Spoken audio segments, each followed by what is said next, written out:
waliwo omusajja edda yali firimu sita oba kati Doniyeni yaliwo oli bamuyitanga Bud Spencer. Bwe njogera ku Bud Spencer bw'oba omutegeera emyaka gyo giba mikulu. Bud Spencer si wannaku zino. Ennaku zino babalaba firimu ki?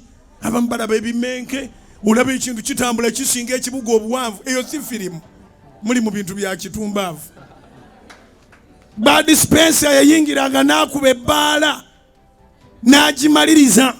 Kati simanyi engeri gye wabeerangawo dirisa ligule, teryabanga na ligule. Asooka n'akuba omu n'edirisa ne livaamu n'afuluma nalyo. Agwebweru ng'awedde. Kati mwabali eno mutandika kulaba babiri ebweru, basatu tumanya Spencer kyakola munda eyo. Kati waliwo bano abaasigala ng'eno wabweru. Omugaga abo ow'amaanyi bw'atabula abaleebeesi. Abo be baakubanga bw'oba olengera ebolooza nti be bali mu kkuba naye nga bakuba mirambo.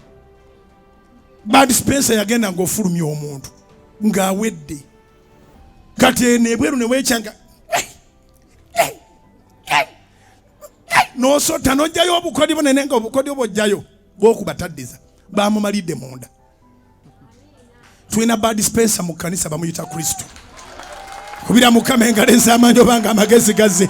Abanga obwavu Yesu yabuwangula ku musaalaba Gologoosa, obugumba yabuwangula, obwavu yabuwangula, endwadde yaziwangula, emiga egyakubwa Yesu gyegituwonya.